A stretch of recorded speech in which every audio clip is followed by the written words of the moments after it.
সুদানে আরএসএফের drone হামলা, ৪৩ শিশুসহ নিহত ৭৯। ইউরোপকে ন্যাটোর দায়িত্ব নিজেদের কাঁধে তুলে নিতে আলটিমেটাম যুক্তরাষ্ট্রের। ভারতের বাবরি মসজিদের ভিত্তিপ্রস্তর স্থাপন। যুক্তরাষ্ট্রের নতুন নিরাপত্তা কৌশল নিয়ে খুশি রাশিয়া, নাখোশ ইউরোপ। ইসরায়েলি দখলদারত্ব শেষ হলেই অস্ত্র সমর্পণ করবে হামাস। ভারতে আবারও শুল্ক আরোপের হুমকি ট্রাম্পের, এবার টার্গেটে কৃষিপণ্য। যুক্তরাষ্ট্রের মুসলিম অধিকার সংগঠনকে সন্ত্রাসী সংগঠন ঘোষণা।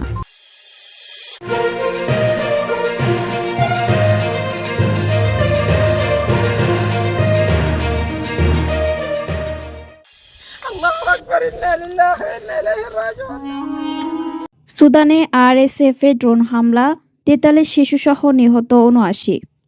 সুদানের দক্ষিণ কর্দোফান প্রদেশে আধা সামরিক বাহিনীর র্যাপিড সাপোর্ট ফোর্সেস আরএসএফের চালানো এক ভয়াবহ ড্রোন হামলায় অন্তত ৭৯ জন বেসামরিক নাগরিক নিহত হয়েছেন। নিহতদের মধ্যে ৪৩ জনই শিশু এবং আহত হয়েছেন আরও ৩৮ জন। শুক্রবার ৫ ডিসেম্বর এক বিবৃতিতে সুদান কর্তৃপক্ষ এই তথ্য নিশ্চিত করেছে। দক্ষিণ কর্দোফান রাজ্য সরকারের পক্ষ থেকে দেওয়া বিবৃতিতে জানানো হয়, বৃহস্পতিবার পশ্চিম সুদানের কালোগি শহরে এই হামলার ঘটনা ঘটে। নিহতদের মধ্যে ৪ জন নারীও রয়েছেন। বিবৃতিতে বলা হয়, আরএসএফের ড্রোন থেকে মোট ৪টি ক্ষেপণাস্ত্র ছোড়া হয়, যা একটি কিন্ডারগার্টেন শিশু বিদ্যালয়, একটি হাসপাতাল এবং শহরের ঘনবসতিপূর্ণ এলাকায় আঘাত হানে। রাজ্য সরকার এই ঘটনাকে আরএসএফ সমর্থিত Sudan People's Liberation Movement North দ্বারা সংঘটিত একটি জঘন্য অপরাধ হিসেবে অভিহিত করেছে। প্রথম দিকে রাজ্য সরকার হামলায় ৬ শিশু ও একজন শিক্ষক সহ মোট ৮ জন নিহত হওয়ার খবর দিলেও পরে নিহতের সংখ্যা বেড়ে ৭৯ জনে পৌঁছায়। দক্ষিণ কর্দোফান রাজ্য সরকার আন্তর্জাতিক সম্প্রদায় ও মানবাধিকার সংগঠনগুলোর প্রতি কঠোর পদক্ষেপ নেওয়ার আহ্বান জানিয়ে বলেছে, আরএসএফকে একটি সন্ত্রাসী সংগঠন হিসেবে ঘোষণা করতে হবে এবং তাদের মিত্রদের এই অমানবিক অপরাধের জন্য জবাবদিহির আওতায় আনতে হবে। এই হামলার তীব্র নিন্দা জানিয়েছে জাতিসংঘ শিশু বিষয়ক সংস্থা ইউনিসেফ। এক বিবৃতিতে হামলাটিকে শিশুদের অধিকার লঙ্ঘনের এক ভয়াবহ উদাহরণ বলে উল্লেখ করেছে সংস্থাটি। ইউনিসেফ জানায়, নিহতদের মধ্যে ৫ থেকে ৭ বছর বয়সী ১০ জনেরও বেশি শিশু রয়েছে। আনাদোলুর খবরে বলা হয়, গত মাসে উত্তর ও দক্ষিণ কর্দোফানে ক্রমবর্ধমান সহিংসতার কারণে ৪১,০০০-এরও বেশি মানুষ পালিয়ে গেছে। উত্তর পশ্চিম ও দক্ষিণ কর্দোফান রাজ্যে গত কয়েক সপ্তাহ ধরে সেনাবাহিনী ও আরএসএফের মধ্যে তীব্র লড়াই চলছে, যার ফলে ইতিমধ্যে কয়েক হাজার হাজার মানুষ ঘরবাড়ি ছেড়ে পালাতে বাধ্য হয়েছে। সুদানের মোট ১৮টি রাজ্যের মধ্যে পশ্চিমাঞ্চলের দারফুর অঞ্চলের ৫টি রাজ্যই বর্তমানে আরএসএফের নিয়ন্ত্রণে রয়েছে। কেবল উত্তর দারফুরের কিছু অংশ সেনাবাহিনী দখলে রেখেছে।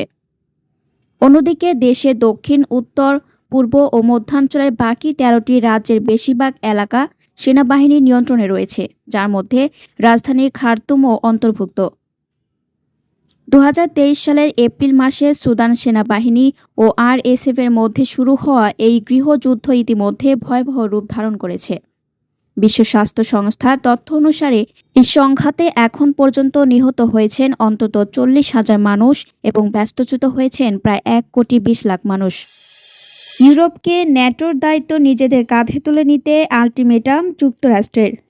যুক্তরাষ্ট্র চায় ইউরোপ ২০২৭ সালের মধ্যে ন্যাটোর প্রচলিত প্রতিরক্ষা ক্ষমতার গোয়েন্দা তথ্য থেকে শুরু করে ক্ষেপণাস্ত্র পর্যন্ত অধিকাংশ দায়িত্ব নিজেদের কাঁধে তুলে নিক। ইতিমধ্যে পশ্চিমা কূটনীতিকদের এ নিয়ে বার্তা দিয়েছে পেন্টাগন। এত কম সময়ের মধ্যে এত বড় দায়িত্ব নেওয়ার সময়সীমাকে অনেক ইউরোপীয় কর্মকর্তাই অবাস্তব বলে মনে করেছেন। ৫ জন সূত্র, একজন মার্কিন কর্মকর্তাও রয়েছেন এই বার্তার কথা নিশ্চিত করে রয়টার্সকে জানিয়েছেন, ওয়াশিংটনে ন্যাটোর নীতি তদারকি পেন্টাগনের কর্মকর্তাদের সঙ্গে কয়েকটি ইউরোপীয় প্রতিনিধি দলের বৈঠকে এই বার্তা দেওয়া হয়েছে। ন্যাটোর সম্পূর্ণ দায়িত্ব যুক্তরাষ্ট্র থেকে ইউরোপীয় সদস্যদের কাঁধে সরিয়ে নেওয়া হলে যুক্তরাষ্ট্রের নিজেদের সবচেয়ে গুরুত্বপূর্ণ সামরিক মিত্রদের সঙ্গে কাজ করার পদ্ধতিতে আমূল পরিবর্তন আসবে। বৈঠকে পেন্টাগনের কর্মকর্তারা জানিয়েছেন ২০২২ সালে ইউক্রেন যুদ্ধ শুরুর পর থেকে ইউরোপ যে পরিমাণ প্রতিরক্ষা ক্ষমতা বাড়িয়েছে তাতে ওয়াশিংটন এখনও সন্তুষ্ট নয়। মার্কিন কর্মকর্তারা তাদের ইউরোপীয় প্রতিরক্ষাদের জানিয়েছেন, যদি ইউরোপ ২০২৭ সালের এই সময়সীমা পূরণ করতে না পারে তাহলে যুক্তরাষ্ট্রে ন্যাটোর কিছু প্রতিরক্ষা সমন্বয় ব্যবস্থা অংশগ্রহণ বন্ধ করে দিতে পারে। গোপন এই আলোচনার বিষয়ে কথা বলার জন্য নাম প্রকাশ অনিচ্ছুক সূত্রগুলো রয়টার্সকে তথ্য জানিয়েছে। রয়টার্স আরও বলেছে, ইউরোপে যুক্তরাষ্ট্রের সামরিক ভূমিকা নিয়ে ওয়াশিংটনের অভ্যন্তরে মতভেদ রয়েছে।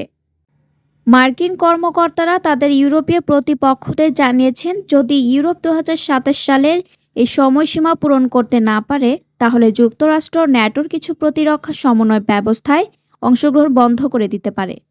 গোপন এই আলোচনা বিষয়ে কথা বলার জন্য নাম প্রকাশে অনিচ্ছুক সূত্রগুলো রয়টার্সকে তথ্য জানিয়েছে।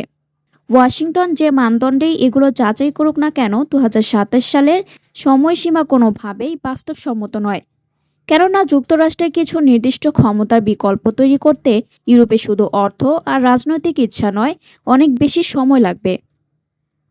প্রতিবেদনে বলা হয়, যুক্তরাষ্ট্র এমন কিছু ক্ষমতাও ন্যাটোতে সরবরাহ করে যেগুলো শুধু টাকা দিয়ে কেনা যায় না। উদাহরণস্বরূপ, কিছু গোয়েন্দা তথ্য, নজরদারি এবং টহল ক্ষমতা যেগুলো ইউক্রেন যুদ্ধে অত্যন্ত গুরুত্বপূর্ণ ভূমিকা রাখছে।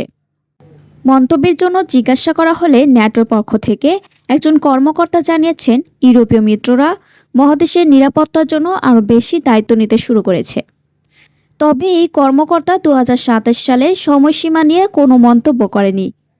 ন্যাটোর কর্মকর্তা আরও বলেছেন, ইউরোপীয়রা স্বীকার করেছে যে প্রতিরক্ষায় আরও বেশি বিনিয়োগ করতে হবে এবং প্রচলিত প্রতিরক্ষার দায়িত্ব যুক্তরাষ্ট্রের কাঁধ থেকে ইউরোপের দিকে সরিয়ে আনতে হবে। রয়টার্স জানিয়েছে, এ বিষয়ে পেন্টাগন এবং হোয়াইট হাউস মন্তব্যের অনুরোধের তাৎক্ষণিক কোনো জবাব দেয়নি।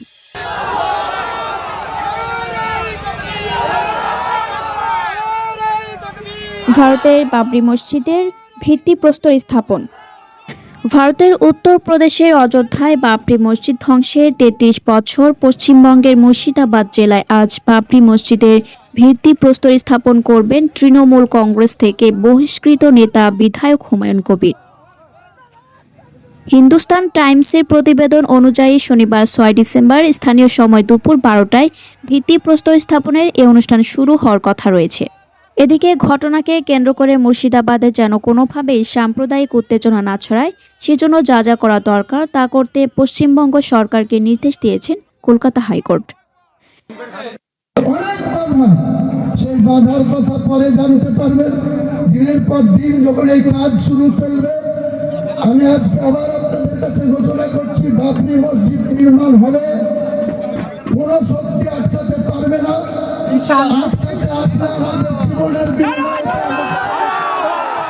যারা ইসলাম মানেন তারা মসজিদ বানাবেন, হিন্দুরা মন্দির বানাবে, খ্রিস্ট ধর্ম যারা মানেন তারা গির্জা চার্চ বানাবেন, শিখ যারা তারা গুরুদ্বারা বানাবেন, এতে আপত্তি নেই, কিন্তু নামকরণে আপত্তি আছে। সরকারকে বলা হয়েছে এই সম্ভাব্য উত্তেজনা থামাতে এবং শান্তি বজায় রাখতে যা যা করা দরকার তাই সবই করতে হবে। প্রতিবেদনে বলা হয়েছে, এই প্রেক্ষাপটে প্রশাসন নিরাপত্তার ব্যাপারে সম্পূর্ণভাবে সতর্ক। রাজ্যের অ্যাডভোকেট জেনারেল কিশোর দত্ত আদালতকে জানিয়েছেন, যে কোনো অশান্তি রোধে পর্যাপ্ত পুলিশ বাহিনী মোতায়েন করা হয়েছে। কর্মকর্তাদের মতে শুক্রবার সন্ধ্যা থেকে র্যাফের ইউনিট সহ ৩৫০০ জনের একটি দল রেজিনগর এবং আশেপাশের অঞ্চলে মোতায়েন রয়েছে। ১২ নম্বর জাতীয় সড়কের সুরক্ষার জন্য বিএসএফের ২টি কোম্পানি প্রস্তুত রাখা হয়েছে। হুমায়ুন বলেন, মূল ইভেন্টটি দুপুর ১২টায় শুরু হবে। ২ ঘন্টা কোরআন পাঠ করা হবে। অনুষ্ঠানে কোনো বক্তৃতা থাকবে না, কোনো রাজনৈতিক প্রতিনিধিত্ব থাকবে না, কোনো দলীয় পতাকা থাকবে না, কোনো রাজনৈতিক বাগাড়ম্বর থাকবে না। আমি ২০০০ স্বেচ্ছাসেবকদের সাথে উপস্থিত থাকব। হুমায়ুন কবির বর্তমানে মুর্শিদাবাদের ভরতপুর আসন থেকে তৃণমূল কংগ্রেসের বিধায়ক। বাবরি মসজিদ নির্মাণের এই ঘোষণার পর উত্তপ্ত হয়ে উঠেছে পশ্চিমবঙ্গের রাজনীতি। দলীয় শৃঙ্খলা ভঙ্গের অভিযোগে এরই মধ্যে তাকে বহিষ্কার করেছে তৃণমূল কংগ্রেস।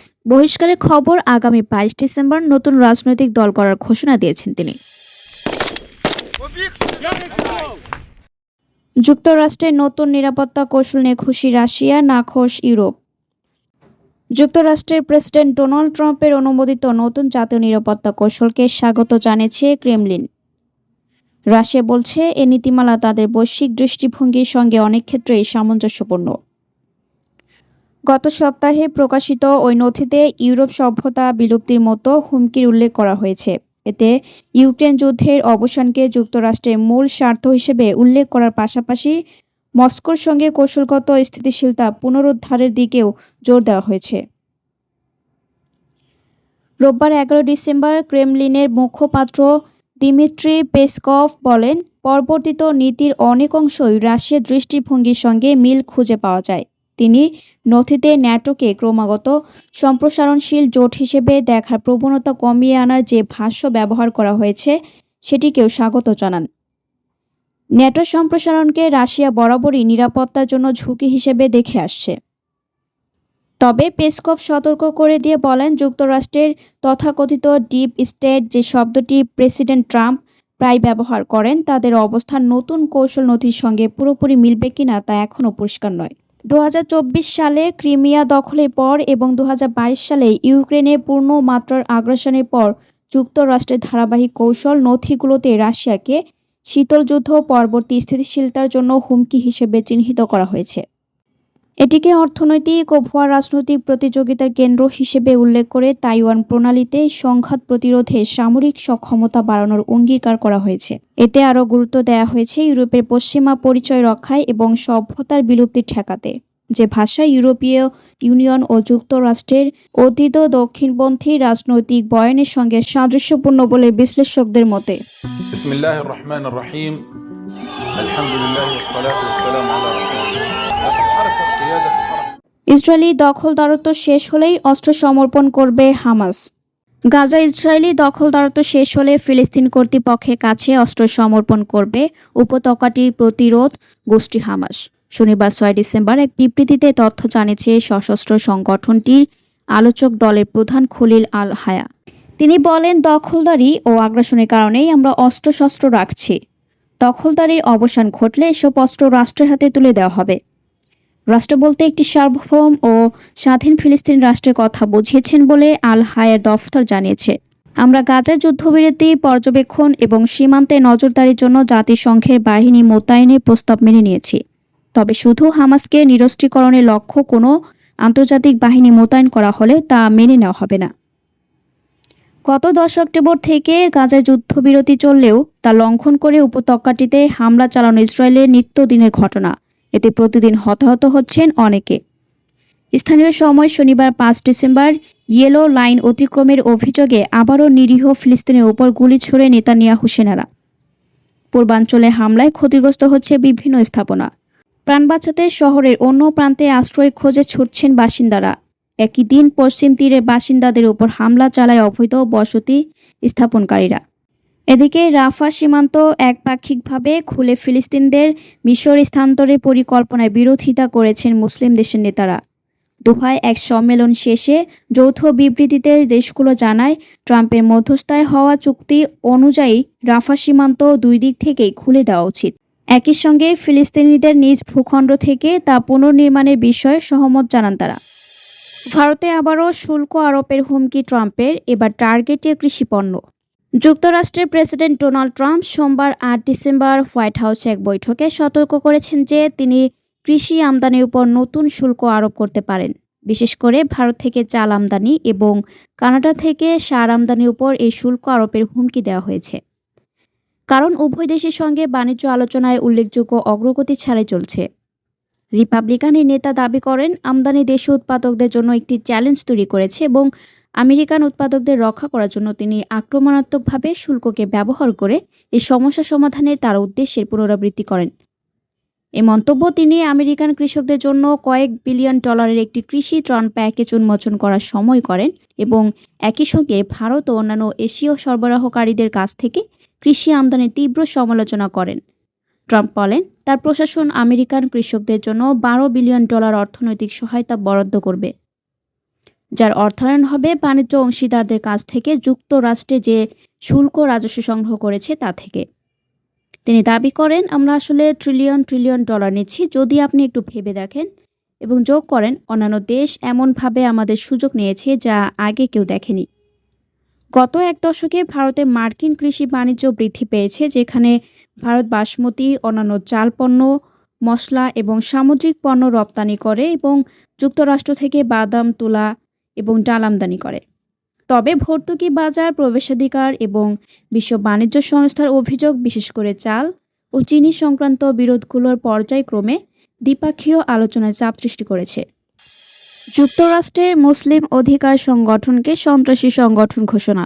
যুক্তরাষ্ট্রের মুসলিম অধিকার সংগঠন CIRকে the council on American Islamic relations বিদেশি সন্ত্রাসী সংগঠন ঘোষণা করেছেন ফ্লোরিডা সরকার। একই সঙ্গে মুসলিম ব্রাদারহুডকেও এই তালিকায় অন্তর্ভুক্ত করা হয়েছে। স্থানীয় সময় সোমবার 8 ডিসেম্বর এক্সে এক পোস্টে নির্বাহী আদেশের বিষয়টি নিশ্চিত করেছেন ফ্লোরিডার গভর্নর রন ডিসেন্টিস। গত মাসে এমন সিদ্ধান্ত নেয় টেক্সাস অঙ্গরাজ্য, খবর এপির। তবে ফ্লোরিডার এমন ঘোষণার ক্ষুব্ধ প্রতিক্রিয়া জানিয়েছে CAIR। তারা সিদ্ধান্তটিকে অসাংবিধানিক ও মানহানির আখ্যা দিয়ে আদালতে যাওয়ার ঘোষণা দিয়েছে। যদিও মার্কিন ফেডারেল সরকার এখনও CAIR কিংবা মুসলিম ব্রাদারহুডকে সন্ত্রাসী তালিকাভুক্ত করেনি। ফ্লোরিডার আদেশ অনুযায়ী রাজ্যের নির্বাহী বা মন্ত্রিসভা সংশ্লিষ্ট কোনো সংস্থা এই দুই সংগঠন অথবা তাদের সহায়তাকারী কোনো ব্যক্তি বা প্রতিষ্ঠানের সঙ্গে চুক্তি, নিয়োগ বা অর্থায়ন করতে পারবে না। 1994 সালে প্রতিষ্ঠিত CAIR এর বর্তমানে যুক্তরাষ্ট্র জুড়ে 25টি শাখা রয়েছে। গত মাসে সংস্থাটি টেক্সাসের গভর্নর গ্রেগ অ্যাবটের অনুরূপ ঘোষণার বিরুদ্ধে ফেডারেল আদালতে মামলা করেছে। অন্যদিকে প্রায় এক শতাব্দী আগে মিশরে প্রতিষ্ঠিত মুসলিম ব্রাদারহুড বিশ্বজুড়ে শাখা বিস্তার করেছে। সংগঠনটি দাবি করে তারা বহু বছর আগে সহিংসতা ত্যাগ করেছে এবং গণতান্ত্রিক প্রক্রিয়া ও নির্বাচনের মাধ্যমে ইসলাম ভিত্তিক রাজনীতি বিস্তারে বিশ্বাসী। তবে মধ্যপ্রাচ্যের বেশ কয়েকটি দেশ, মিশর, সৌদি আরব, সংযুক্ত আরব আমিরাত, সিরিয়া ও রাশিয়া আগেই এই সংগঠনকে নিষিদ্ধ করেছে। চলতি বছর জর্ডানও এক নাশকতা পরিকল্পনা বানচাল করার দাবিতে সংগঠনটিকে নিষিদ্ধ ঘোষণা করে। পরবর্তী সংবাদ দেখার জন্য আমন্ত্রণ এবং সাবস্ক্রাইব করে বার্ড নিউজের পাশে থাকুন।